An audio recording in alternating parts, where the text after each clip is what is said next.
and I fought back. Joe Rogan Podcast, check it out. The Joe Rogan Experience. Train by day, Joe Rogan Podcast by night, all day. How are you, sir? I'm good. Nice Very to see good you. to Nice to meet you. I really enjoyed you on Tucker Carlson's show. Shout out to Tucker. It was a very eye-opening podcast, and whenever someone is convicted of, any political figure, any person of power that's convicted of corruption, you automatically assume that they're guilty. And after listening to you on Tucker's show, I was like, oh, Jesus. Like, it was such an eye-opening podcast and such a disappointing one, too. It was so disturbing to hear your version of the story, which was so different than the version that was, put out on the media. And it was just, corrupt politician goes to jail. Oh, he went to jail. He must be guilty. Mm-hmm. And then you hear your take on it, and you're like, oh, God. It's very disturbing. And I just wanted to show you this just before we get rolling. Biden just released a bunch of people, multiple Chinese spies, and an individual convicted of possessing child pornography.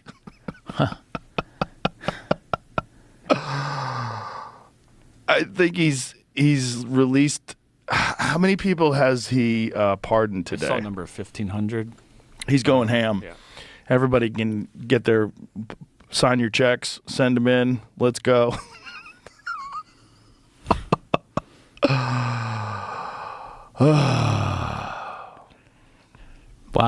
Wow. Possession of child pornography should be like, you shouldn't be able to pardon for stuff like that. It's like, there's certain things. It's like, come on. I spent almost 8 years in prison for politics, not for crimes. And I'm happy to answer any questions you have about any of it, because I didn't do it. It was all politics. But the first 3 years, almost 3 years, they put me in a higher security prison, and I'm in there with Crips and Bloods and Gangster Disciples and Sinaloa cartel drug dealers. Why would they do that? They were squeezing me and pressuring me because they wanted me to basically say I did something that I didn't do. They wanted me to plead guilty to non-crimes. So they want to scare you by putting you in with dangerous people. Yeah, and they really punished me because I fought back in a way that no one really does except for Trump. I mean, I was fighting back when they brought those charges against me everywhere, and I was calling them criminals, and they are. What did they expect you to do? They expect you to just take a lower sentence, right? And confess. Exactly. What did they offer you? They tried me twice after the first trial, where they failed to convict me on their fake corruption charges. They were floating 18 months, and there were a lot of people in my team, like my lawyers, who thought that might be the prudent thing to do because you really can't beat these people. The system is rigged. And when they really want to get you, they'll just keep trying you, and they'll get their judge to work with them, and they'll ultimately convict you as they did me by using unlawful standards to criminalize things that are legal in politics and government. So the prudent thing, the safe thing, was to cut your losses and take the short period of prison time. But I felt I wasn't a businessman. I suppose if I was a businessman facing something like that, you'd make a business decision, you cut your losses, you realize they're bleeding you financially. You can't afford lawyers. This is going to be an endless thing. It was already 3 years at that point that we had been fighting it. But I was the governor, twice elected by the people. And these oaths don't mean a lot to some people. It sounds like a bunch of bullshit to say I swore in the Holy Bible as the governor to preserve, protect the rule of law, the Constitution. I just couldn't do it. And I knew it was all bullshit. It was all corrupt. They knew it was all corrupt. And it was all an effort to try to get me to admit it. And if I admitted it, then the truth would never come out. They could never be exposed for what they did. And because I wouldn't do it, and I fought back, because if I'm right, and I know I am, and they were doing to me what they ultimately ended up doing to Trump, weaponizing their uncontrolled power and unlimited resources to criminalize political things, if the truth comes out, they're going to be facing some sort of accountability, hopefully one day. And hopefully now with the new administration, they'll reform the laws. And well, you saw that the head of the FBI just stepped down. Yep. And Kash Patel is going to come in, and he wants to clean house. Well, let's take it back to the beginning. So I know they were bugging your phones, but you kind of knew they were bugging your phones, right? When you come out of Chicago politics, which is a politics that probably has a larger proportion of corruption than That's how they got JFK elected. other places. Yeah. right? Yeah. The mob was involved in that. Yeah, that's well done. The River Wars made the difference. Mayor Daley, the first Mayor Daley, was holding back the counting of those votes until he saw what Southern Illinois Republican area came up with. And once those votes were counted, then he let those River Wars come out. And Giancana and people like that were really instrumental in electing Kennedy. And then when Bobby Kennedy started going after Giancana as the Attorney General, they felt betrayed. Rightly so. Yeah, of course. But A deal's a deal, right? I mean, apparently the father made the deal, right? Yeah. But with me, it was, I always felt that there was a possibility that not only would they be listening, but that somebody would set you up. And through the years in politics, people would. They'd come to you and offer you things that you knew were illegal. And you didn't do it because it was illegal. But also you felt this could be a setup. This could be the FBI trying to entrap you into doing something. And that's a common thing. Not an uncommon thing. So when what was the first charge that was brought against you? Or if you could just bring us back to the moment when you knew they were coming after you.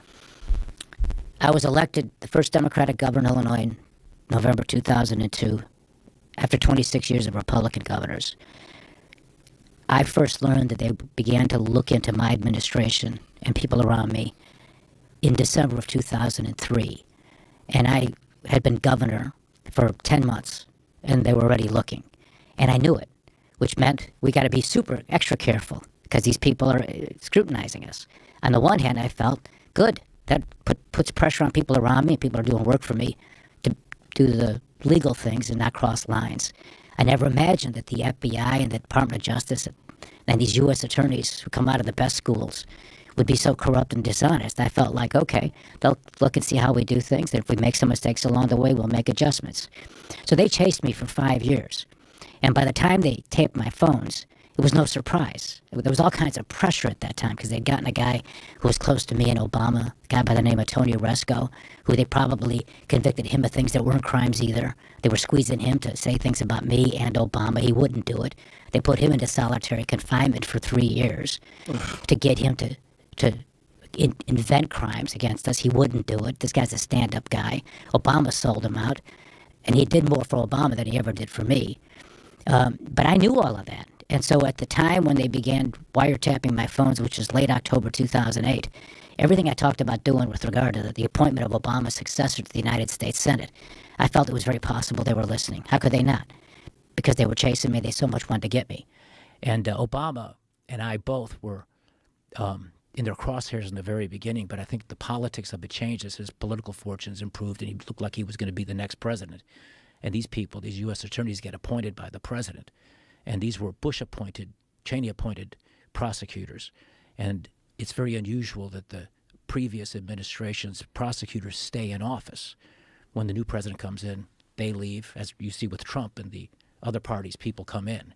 But these people stayed in. And when they arrested me, what they wanted me to do was to basically say that I was guilty of trying to sell a Senate seat, and I was trying to sell it to another guilty party, who was the guy who started the whole thing, by the name of Barack Obama, who wanted to buy that Senate seat, because that's where the whole thing began. It was Obama on election night. He sent an emissary to me to suggest a political deal because he wanted this woman named Valerie Jarrett to be appointed to his Senate seat. The governor appoints the Pause for a senator. second. Hold that thought. Jamie, there's feedback. You hear that? Do you hear that vibe? That it was on the last podcast too. Really? Yeah, it's gone. Just ended. All right. What was that? Yep, that's it. Okay. All right, we're back. This episode is brought to you by The Farmer's Dog. Dogs are amazing. They're loyal. They're lovable. Like, just having Marshall around can make my day 10 times better. And I'm sure you love your dog just as much, and you want to do your best to help them live longer, healthier, happier lives.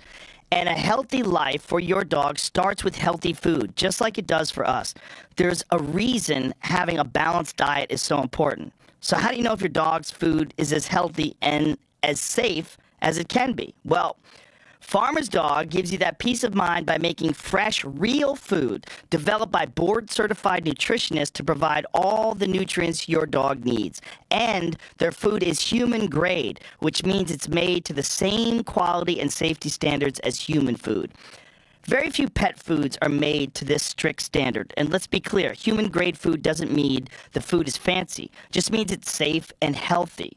It's simple, real food from people who care about what goes into your dog's body. The Farmer's Dog makes it easy to help your dog live a long, healthy life by sending you fresh food that's pre-portioned just for your dog's needs. Because every dog is different. And I'm not just talking about breeds. From their size to their personality to their health, every dog is unique. Plus, precise portions can help keep your dog at an ideal weight, which is one of the proven predictors of a long life.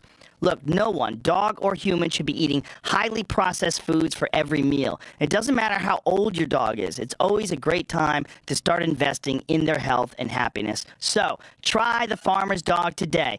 You can get 50% off your first box of fresh, healthy food at thefarmersdog.com/Rogan. Plus, you get free shipping. Just go to thefarmersdog.com/Rogan. Tap the banner or visit this episode's page to learn more. Offer applicable for new customers only. So Obama was.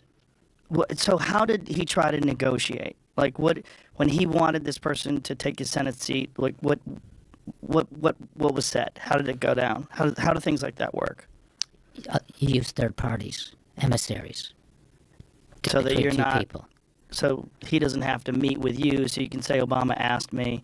You have other people, so there's plausible deniability. To some extent, that's part of it, of course. But there's other dynamics that also, it's just a little bit easier to kind of test the mood of the other person if you have a third party who both the people like or respect. In this particular case, it was a labor boss by the name of Tom Balanoff. He came up to me election night in November 2008. That was the election you voted for Obama. You and I are both guilty of that. And I was there then. Chicago was magical, historic. And it was great in the sense that finally America, crossed a significant barrier. A black person can be elected president of the United States. Every black child growing up can now look and say, one day maybe I can be that. There's the American dream and opportunity. So in that sense, it was a beautiful thing. So this Balanoff guy comes up to me and he says, Barack called me last night. He said I was pumping gas in this gas station in the South Loop area downtown Chicago. Barack called me last night. He said it was around, he even told me the time, like around 6:30 or 7 at night. And he asked me to come to you. He would like you to appoint Valerie Jarrett as his successor to the Senate. He wanted me to know what you want. I wonder if I can come and see you so we can discuss this. I said, sure, call me tomorrow. Now, that's totally legal and appropriate. He's not suggesting anything illegal. Obama just wants to make a political deal. But what happened was they criminalized it against me. And so they criminalized Barack Obama trying to force his pick for Senate seat and you accepting it. Obama wasn't trying to force it. He was trying to make a deal to persuade me to do it. Or what would you get out of that?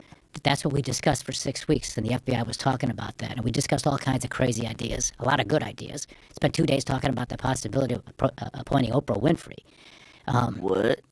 You might appreciate this. Yeah, I know. She's from Chicago. And do you remember when Trump won? There was like, it was NBC or one of these fucking people tweeted out, "This is our president," and it was Oprah. No, I didn't know that. Yeah, see if you can find that. Like a major network tweeted out, "This is our president." Wow. I was like, okay. So we spent 6 weeks talking about all kinds of ideas because this was, to quote me, fucking golden. I'm not giving it up for nothing. We got a chance to do something with this. And all of these ideas and thoughts were discussed with my governor's lawyer on all those calls, largely because I knew these people were chasing me, and I wanted to be sure whatever decision I made, it was legal. We didn't cross lines or make a mistake, and maybe I missed something. And, this was unique, and so I explored all kinds of ideas. I even spent one conversation, I think you might appreciate this. They played this at court in my first trial. My wife's sitting there, loving, dutiful, devoted, faithful wife, sitting in a courtroom every single day at both trials. And the media's in there every day. And they could do whatever they want, these prosecutors. The judge was their guy. And so they're playing all these tapes out of context. They're not allowing me to play tapes we want to fill up the context. They only played 2% of the tapes. They denied 98% of them. To this day, those tapes are covered up because all kinds of people are on those calls. There wasn't anything illegal about it, but, Rahm Emanuel, Harry Reid at the time was the Democratic leader. Every possible big-time Democrats on those calls with me. But to go back to some of these crazy ideas, I was trying to appoint someone who was black but not in politics. I was looking for a military hero of some sort. everybody wanted me to make them senators. You can imagine in politics, I wanted to think outside the box, and we were testing all these ideas, including Oprah. And then I'm talking to my lawyer, Quinlan, and I say, hey, Here Quinlan. it is, NBC. Nothing but respect for our future president. If that's the case, I'm going to do what Ellen DeGeneres did. I'm going to move to England. I'm not going to move to England. I'm just going to mock NBC. So what does it say? Yesterday, a tweet about the Golden Globes and Oprah Winfrey was sent by a third-party agency for NBC Entertainment in real time during the broadcast. It is in reference to a joke made during the monologue and not meant to be a political statement. We have since removed the tweet. Right. Okay. So anyway, I'm at the first trial. They're playing these tapes, and they give you these transcript books so you can see in writing what you're going to actually hear when they play the tape. Mm-hmm. And by then, I'd gotten used to trying to know what was coming so I can brace myself, you know. And, they pick all the unflattering stuff. But none of it's criminal. And if you add it, you put the rest of the calls in there, it fills out the context. Of course. So in this one particular call, I asked my lawyer, Quinlan's his name. Hey, Quinlan, what's the rule again on residency requirements? How long do you have to live in Illinois to be a senator? And he said, just 1 day. And you got to be 30 years old, and you can be a naturalized citizen or American-born citizen. So I say, because we were not finding the black military hero, why doesn't somebody go to California, ask Halle Berry if she'd like to be a United States senator? She comes to Illinois for 1 day, I'll make her a senator, and maybe I could fuck her.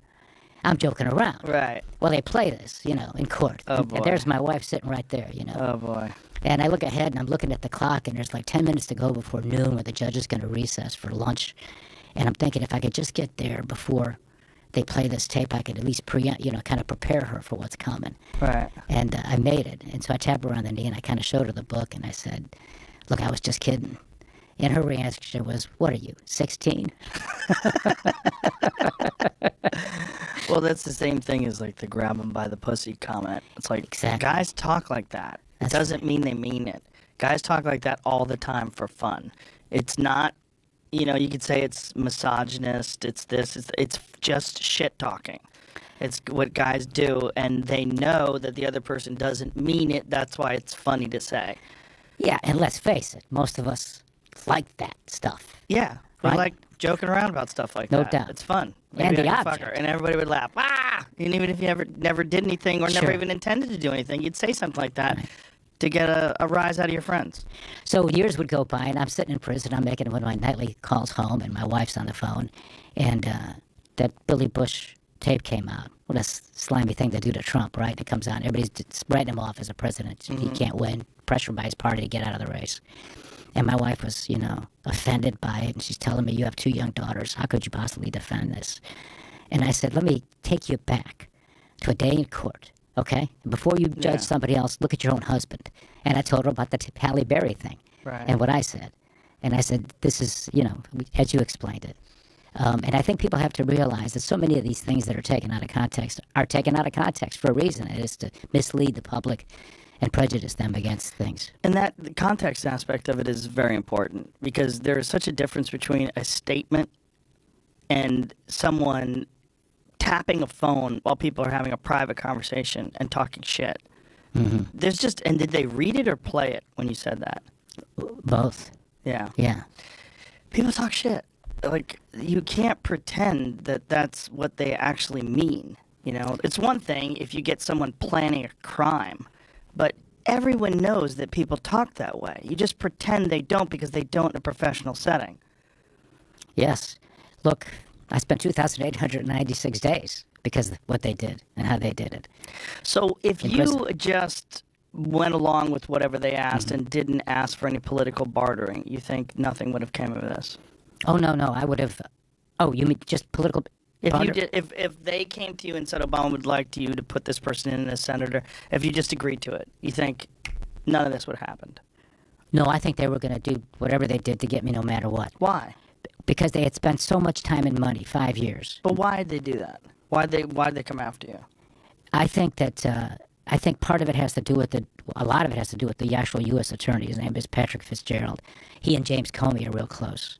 It's this sort of FBI, DOJ type people who've become part of the today's Department of Justice, and they feel like they're a power center of their own right, that they're this new political place in American government. They are so dangerous to our freedoms in this country. I think it was largely that. He had convicted the previous governor, Republican governor, Ryan, of crimes that he had committed when he was the Secretary of State of Illinois. And so now he could be the first guy in history to get 2 straight governors. And I think it was that. I think he wanted to leverage Obama to keep him in office so he could finish the job and get me after investing 5 years, and he came up with nothing. That's why they invented the crimes from those conversations. And if anybody doubts this, and I fully understand why people would, the question I'd ask people is, well, you tell me what side is lying. The side that refuses to play 98% of the tapes that they made? Or the guy that's saying, play them all, warts and all? There's unflattering calls where I say stupid things, or, I'm angry, or whatever the case may be, or I'm using profanity. They replayed those. But play those tapes. What are you hiding? The side that's hiding is the side that's lying. And they're hiding it to this day. They covered up all those tapes. They wouldn't even let me play them in court, the second trial, even though they promised that I could play them if I testified at the second trial. And so I got up on the stand, Joe, and the judge had promised on the 20th of May, 2011. I thought this was the day I'd be vindicated. He said, look, if he agrees to testify, he can play the tapes to corroborate his testimony. Because I was a lawyer, and I was also a prosecutor at the state level, Cook County prosecutor. And I know how the system works, and I know that if you get up there and you're saying certain things, and one side has tapes of you saying something, and you're saying stuff, but you don't have tapes to corroborate what you're saying, the prosecutor's going to simply tell the jury in closing argument, go back at the jury room and see how many times you hear what he testified to corroborated by those tapes. And if you don't find any tapes, then you know who's lying. I knew this. But when the judge said I can do it on the record, I felt beautiful. I'll testify. And then we'll play the tapes to back up my testimony. So I get up there, I testify. Then when it's time to play the tapes, the judge won't allow them. It was a setup. And then the prosecutor does exactly what I knew they would do if those tapes weren't heard. He says, go back into the jury room and see how many times he talked about the Madigan deal, because that was the big deal I was about to make before they arrested me. You won't hear a single tape, even though there were 102 conversations on that subject. They were all covered up, and the jury didn't know those tapes existed. It was a total fucking frame-up in a rigged criminal justice system, in a court that was rigged. And that's today's America. And why? What happened to Trump is so important. They did it to him in those different courts where they got the convictions for things that weren't crimes. Yeah, there's multiple things that have changed our timeline, and one of the big ones is him being elected, because that means they dropped those cases and all that weaponizing of the justice system didn't work. If it did work, that is such an insanely dangerous precedent to set. When you see things like the documents case or the real estate case, which is the most disgusting one, pretending that Mar-a-Lago, that somehow or another someone was a victim because he overvalued Mar-a-Lago, even though he paid all those loans back and the banks profited from it. There was no victim at all. And yet they fine him this fucking insane amount of money and try to say that Mar-a-Lago was worth $18 million. That is just such a slap in the face of anybody that understands. First of all, anybody that understands property values in that area. That's preposterous to say that place is only $18 million. It's a fucking enormous property and the most expensive real estate in the United States, or one of the most expensive places for real estate. And there was just so many of these cases over and over and over again that just right in everyone's face. And very little pushback, no pushback from the media at all. They went along with it as if these 34 felonies for a bookkeeping error that is essentially a misdemeanor that's past the statute of limitations, and now you're marking it up as a felony, but you can't even identify the felony. The whole thing is madness. And all these news organizations, because they don't like Trump, are going along with this insanely dangerous precedent. Because if that goes through, well, what happens if Republicans get into office and you have some new Democrat that you really love, and this Democrat is a real challenge and a threat to the Republican, and they start doing the same fucking shit that you did? Is that what you want? You want us to be a banana republic just because you don't like Trump? I mean, it just shows you how many people were willing to sacrifice all of their ethics, all the things that they believe in, what the Bill of Rights stands for, what the Constitution stands for. Fuck all that. We don't want this guy to win. Throw it all away. And then you throw everything away. Then we have no freedom of speech. We have no nothing. It's all gone. The whole thing is so mind-boggling how short-sighted people are in the name of wanting their side to win. Well said. I don't want to sound like an egomaniac, but I got to tell you, they got away with it with me. And they got emboldened then to say, we can do it to a Democratic governor, the 5th largest state in America. We can get away with it. Non-fucking crimes that we make up shit and call them certain things that are sexy sounding, sale of the Senate seat. That eventually was reversed by the appellate court. They could never uphold that unlawful standard. 3 fundraising requests where there was no quid pro quo. I got convicted of that. None of it was personal corruption. Nobody said I even took a penny. And they gave me 14 years because I was fighting against them and exposing them. So it started, I really believe, with me. And they got away with it with me. And it's some of the same people, Comey, Fitzgerald, those people were doing it to Trump with Russia collusion stuff. Yeah. And some of the same people then went on and have been doing it as part of a, get this, organized political campaign that came right out of the Oval Office, out of the Democratic National Committee, the DNC, into the DOJ. They've corrupted the Department of Justice and the FBI. And they've corrupted the rule of law and the Constitution. And this is no small thing. And just because Trump won, because the American people are beginning to get it, doesn't mean we're safe. The Trump administration, God willing, is going to do something very serious about this. If there's anything that this administration can do to make America great again, is to protect our rights and our freedoms, and to hold the people that do this accountable and make an example of them. Not to be vengeful, but because it's just, and because it sends a message to these unaccountable prosecutors who have no check and balance, that if they do this and frame innocent people, they're going to be treated the same way as a dirty cop who plants a murder weapon to frame an innocent man. As they should be. Look at this guy, Andrew Weissman, on CNN. He's got a big spot at CNN, the legal expert. You ever see this guy? No. Anyway, he was a former U.S. attorney, and he made his name by destroying Arthur Andersen, a company that had all these people working for him, in an accounting company nationwide, one of the biggest accounting firms in America. He used a standard that wasn't lawful to get convictions on them. Eventually, the United States Supreme Court took the case, and they ruled 9-0, unanimous, that the standard that Weissman used to prosecute Arthur Andersen was an unlawful standard. But the damage was done. That company went bankrupt. All those people lost their jobs, and this Andrew Weissman gets promoted and becomes this legal expert and scholar on CNN. That guy, Fitzgerald, Comey, and people who do this, Jack Smith, Alvin Bragg, Letitia James, they ought to go right to fucking jail. What were they accusing this company of?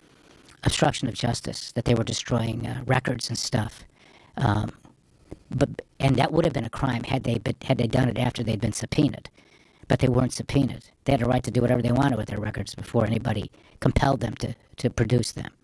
It was obstruction of justice. And what was the accusation? Like, what were they trying to get them on? Saying that they were destroying documents and evidence. About what, though? About the accounting work for Enron, which was a real scandal. Yeah. Yeah. I saw The Smartest Men in the Room. Yep. That documentary, like, jeez. Anybody who doesn't believe in conspiracies, watch that. Jeff Skilling was in the prison with me. Oh, really? Yeah. Wow. Yeah, he got a big sentence, and then eventually they found prosecutorial wrongdoing, and he was able to reduce it down from something like 26 years to 14. But he was there with me. Along with Smelly and Socks and Mr. B and V and G and all kinds of guys. I bet you met a lot of characters. All kinds. I'm writing a book about it. You know, it's a story that starts with one president, ends with another. And there's a governor in prison with gangster disciples, Sinaloa cartel drug dealers, pedophiles. That's what I meant to tell you. I was in there with something like 400 pedophiles. Jesus. Murderers, bank robbers. What do they do with the pedophiles in jail? They're a protected class in prison because everybody would fuck them up because of the nature of a lot of their crimes. Some of them are worse than others. Some are like this guy that got pardoned by Biden, which is unbelievable, where they're into child pornography. But some were far worse than that. They harmed children So directly. how do they protect these people? You get more than canceled if you even say something bad to them. You can't offend them. You can't call them a name. What? That's their way of policing the other inmates who hate them and resent them. Really? So they're protected. Yes. Because the thing that people always loved about pedophiles going to jail is like, oh, there's going to be some jail justice. Well, there is, notwithstanding their policy, the BOP's policy. The guy that was Jared, the guy, Subway guy, he ended up going to the same prison I was in after I worked my way out of the that higher security prison, the one behind the barbed wire fence, and got to a camp. Jared got to my prison because it's a pedophile. It's a prison that has a lot of pedophiles. Out of the 950 guys, roughly, that I was in prison with there were about 300 to 400 pedophiles. And then there were drug dealers, bank robbers, some guys who committed murder. There were 2% white collar, Skilling one of them, one governor, me, right? But those pedophiles, the sex offenders, you can't call them pedophiles.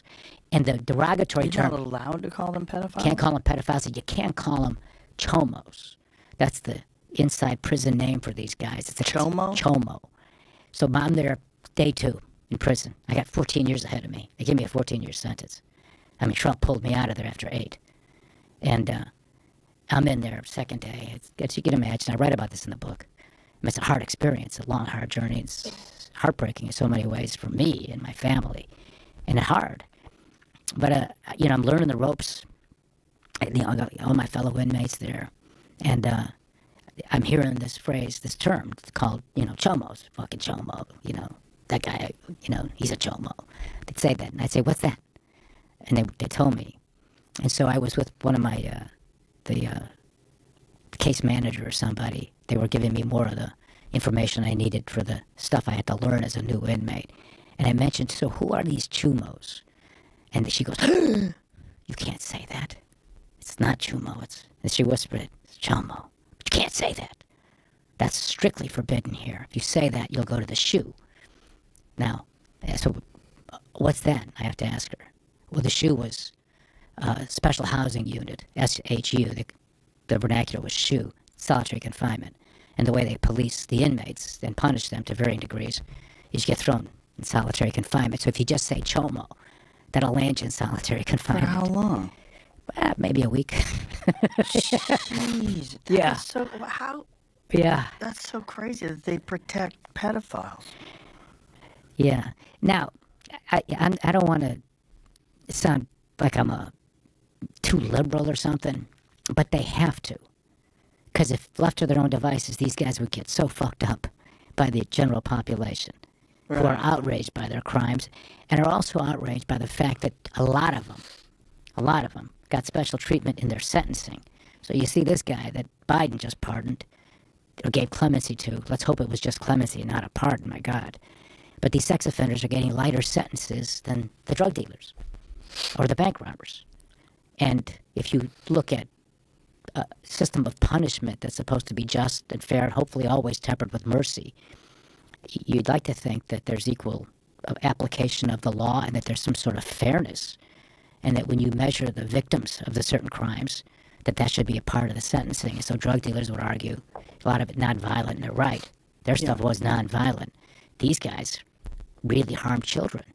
The ones that touched children, not the ones who just looked at the pornography. How did they justify you being in this high security prison? Like, why would they put you in with pedophiles and murderers and gangbangers? Why would they do that? Obviously to squeeze you, but how do they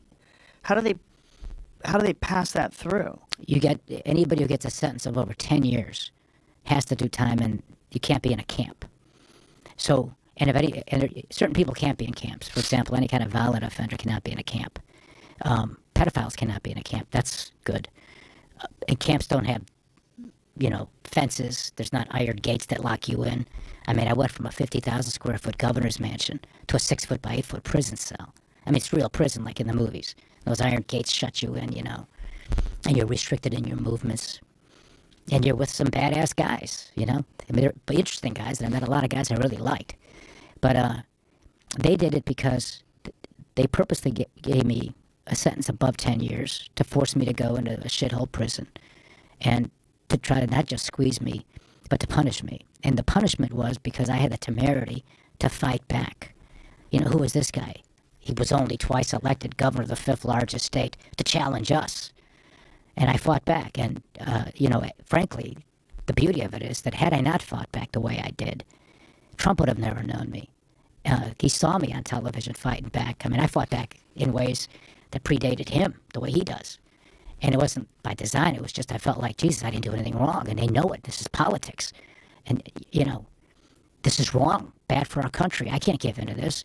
And by the way, if I'm right, they are criminals. I have to fight back. And so I was on all these TV shows, everything. And Trump saw me on the David Letterman show, I think. And by the way, when they do this to you and they arrest you like they did, they arrested me at 6 o'clock in the morning in my house. And it was a super sensational press conference. It was international news. Back then in December of 2008, there were two assholes, and the two biggest assholes in the world were me and Bernie Madoff, because they arrested him like a day or two after me. You remember this? Wow. And it was, I had to fight back, and so I was. But you can't make a living. They threw me out of office, and you learn who your friends are in politics, and not a single one of them. They all ran for the hills to protect themselves. They all voted to throw you out, and because the politics of it was bad at that time. Boy, that's a time where podcasts would have come in handy. Yes. Imagine you can go on a podcast and just lay out the whole case and exactly what's going on, and even play tapes. Can't play tapes. I'll tell you why. You could never, because they were recorded? Because they put a court seal on it. They arrested me. They play me saying this is fucking gold and I'm not giving it up for nothing. But they don't play what comes after it. Right. Right? If it says I want $100 million in a Swiss bank account, which, by the way, the current governor Pritzker had called me to ask me to make him senator because he inherited $1 billion. That's the one you'd sell it to. Right. But if I said that would be a crime. But there was none of that. They covered that up. So they go to court a couple of days after I'm arrested, and they go before their judge, and they get a sealed order. They put a gag on it. So the tapes cannot be played publicly in court, and I can't talk about what's on those tapes. Wow. Unless it comes from my independent recollection. I can't release them.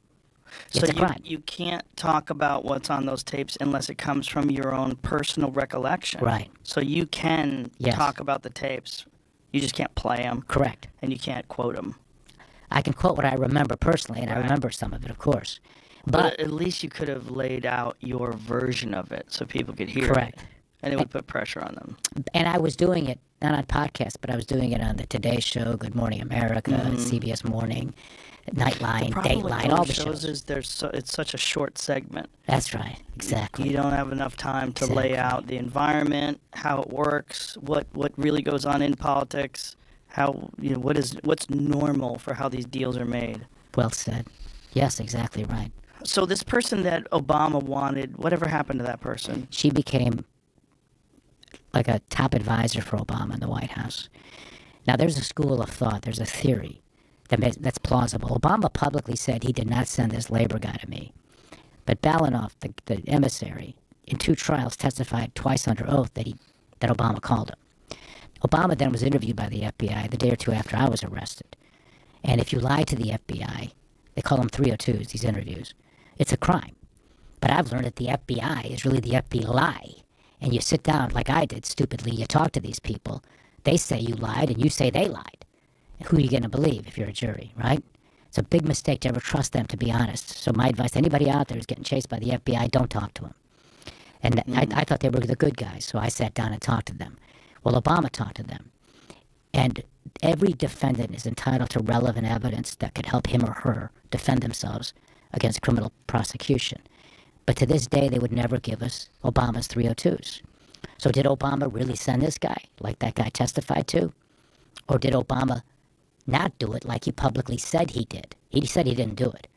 So somebody's lying. Somebody broke the law. Either Balanoff's lying and he perjured himself at 2 trials, or Obama is lying on those FBI 302s, or he lied, which is a crime, or he lied to the public, which all too often politicians do all the time, and Obama's one of them who does it a lot. He does it a lot. Balanoff, this guy, what would be his motivation for saying that Obama wanted you to do that? The theory is, among a lot of political insiders who know how it works, that he was an emissary for Rahm Emanuel, who became Obama's chief of staff. He was a member of Congress. I had a pretty good relationship with him. He's all over the FBI tapes with me. And so that Obama never said anything about it, but Rahm Emanuel said something to him. Rahm Emanuel asked him to do it and instructed him to tell him that Barack himself had asked him to come. This is just a theory. A theory. And the theory is plausible in that what would be the motivation for Rahm to do that was that as the new chief of staff with Obama, and in the power game of politics, which is something he knows real well, and I know, is people want to be close to the king. And Valerie Jarrett was Michelle Obama's best friend. And she was a threat to the influence of Rahm and others. And if you get her kicked upstairs to the U.S. Senate, she won't be in Rahm's way to have more of a voice and more say in the direction of Obama's administration. Now, this is a theory. It's a theory. Interesting theory. Mm-hmm. So, what's day one like in prison? Mm-hmm. I write about that in detail in my book. It's like chapter 3 or chapter 4. Have you published this book yet? No, it's coming out. It's going to come out, I hope, by spring. I hope I get it done. I'm almost done. You have a publisher and everything? So it's interesting, the politics of the publishing companies. I've pre-sold about over 8,000 already. I haven't even put it out for pre-sale yet. I'm about to do it. Blago something books.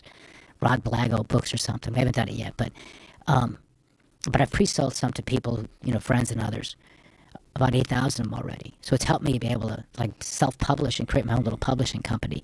And the reason I'm compelled to do it is because I've gone to some of the New York publishing houses, and they are so anti-Trump that if you say something nice about Trump, and he comes across really well in my book. I was on his show. He was great to me. He's a kind guy. I'll tell you stories about him if you want. He pulled me out of there. I love Donald Trump for a lot of reasons. Of course, because he gave my daughters their father back.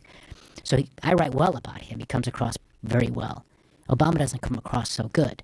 He doesn't come across as evil, but he comes across as a very selfish, very, calculating politician who missed an opportunity to be a great president and instead divided our country, and who's a snake and an ingrate, and who sold out his friend Tony Resco, who bought him a lot.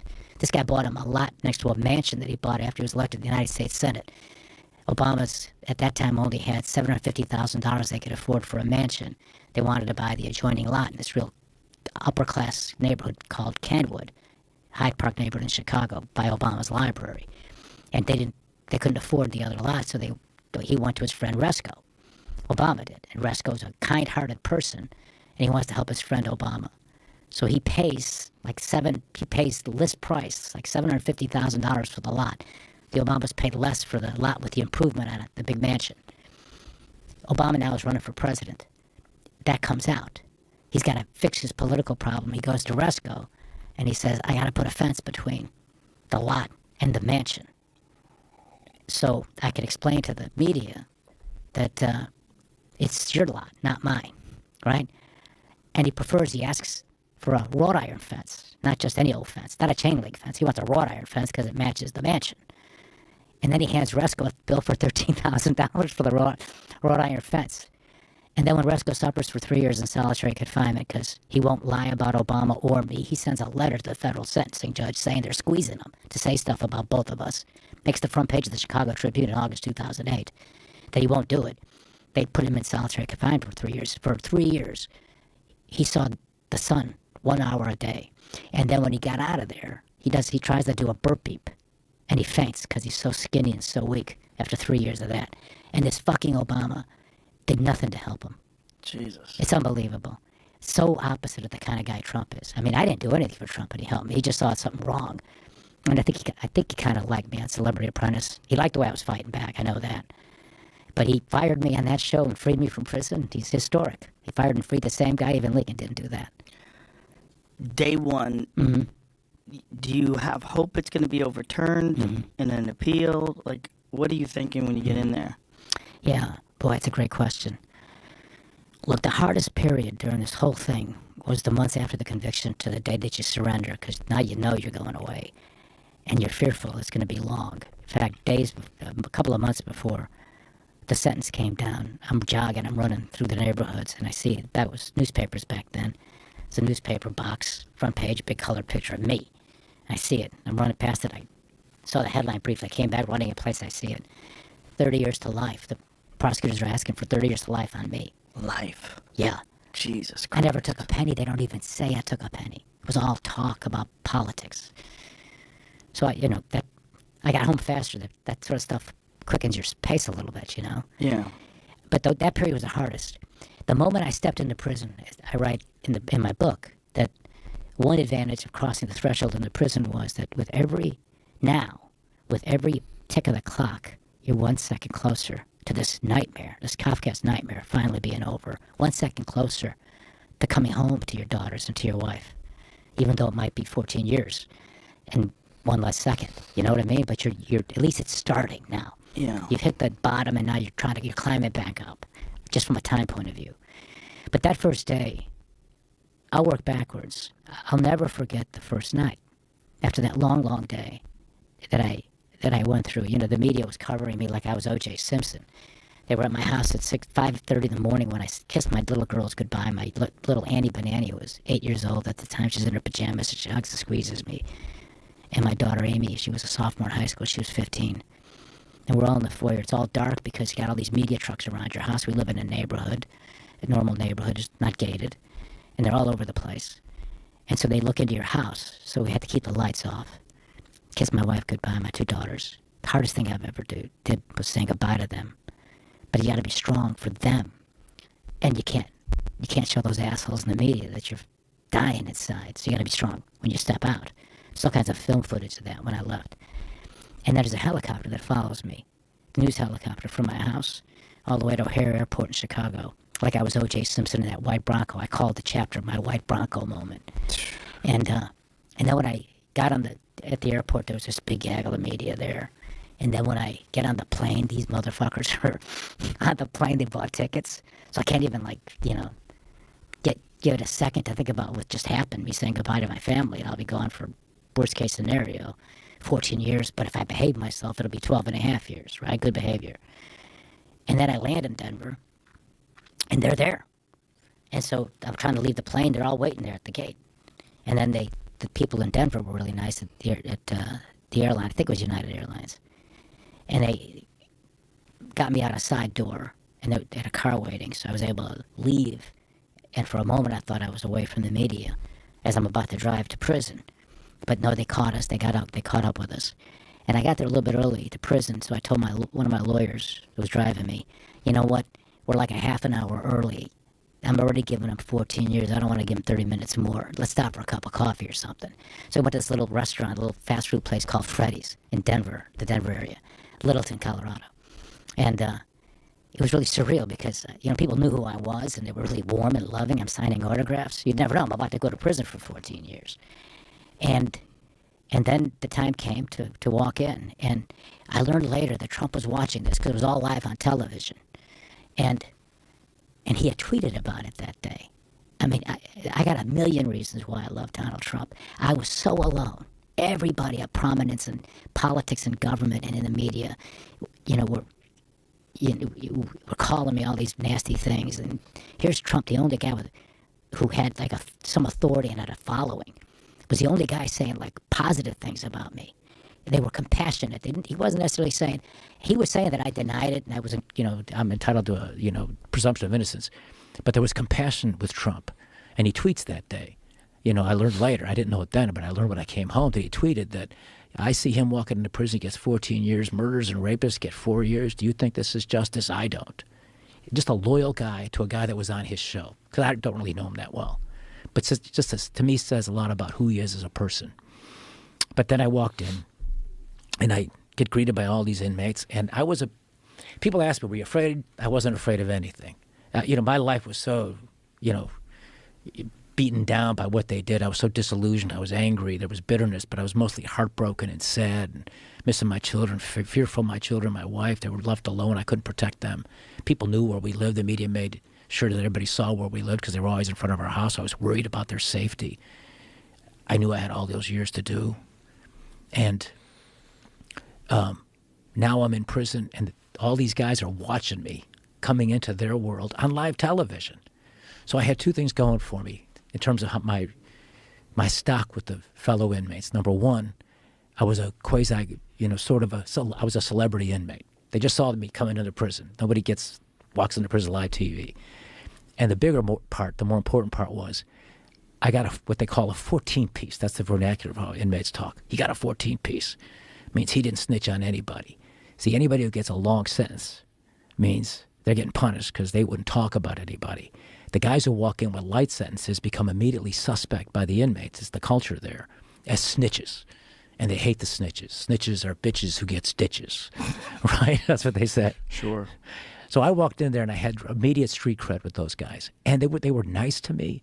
They actually gathered together what little means they had and went to the commissary to get me necessities for my first week. toothbrush, toothpaste, shower shoes, just a very nice, kind thing to, me. These were drug dealers and bank robbers and, tough guys, all tatted up, tough guys. Their gangs would be tatted on their heads and stuff or on their, biceps. Did you have to join a gang? I write about how the correctional officers wanted me to actually join the white group, the Aryan Brotherhood guys. The correctional officers why did they want you to do it? So in this one of the chapters, the early chapters, it's I wasn't in prison for 27 hours before I broke my first prison rule, and they called me, inmate Blagojevich, report to the lieutenant's office, and I had to be explained to me. This was my first full day. There was my second day there. It was after my first full day when I walked in. And I got a chance to see the prison yard, and I walked around the yard with a couple of black guys, both from Illinois, one from the south side of Chicago, gangbanger, drug dealer. Name was Slim, and another guy named Walter Hill from East St. Louis, Illinois. And I was their governor, and they were really nice to me. And we walked around the track, and we were talking about, and I was interested in the facilities. One of the things I was determined to do in prison was to work out a lot and to read a lot. And eventually I read the Bible a lot, like if you want to talk about that at some point, because that was so meaningful to me. But they called me in the next day because the word got out that I was walking the track with black guys.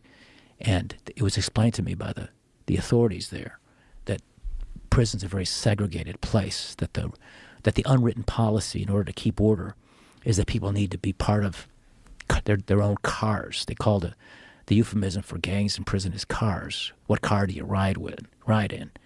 And that they thought that for my own safety, that number one, I shouldn't be, walking around with black guys. I need to be part of a car, and I need to join the white car and go see these two guys, Cole and Sadness. Sandness. His name was. I thought it was Sadness too. Exactly, because I'm looking around. Who's Sadness? Who's Sadness? I'm looking for Sadness, right? His name was Sandness, and Cole was the leader. I think he was from Texas, and they told me that I should go see them. And so out of respect for the police officers, the correctional officers, I said, okay, I'll go see them. But I made it clear to them, listen, I don't give a fuck. Because they told me, look, when you get into a conflict with somebody, and it's inevitable, because you're in prison with a bunch of guys for a long time, there's going to be all kinds of disputes. You want the window open, the other guy wants it closed. You didn't put the weight back in the weight room like he would have wanted. There's all kinds of shit that's going to have the conflicts that develop between guys living close like that. The way we keep order is we keep the races and the different ethnic groups separated. They all become part of their individual cars. You sit with them in a commissary. At the cafeteria, they call it the chow hall. You work out with them. You walk the track with them. You're polite to the other groups, but you don't really get friendly with them. Because if you have a conflict with somebody, your car will protect you, especially if it becomes a conflict with somebody from another race or another group of people.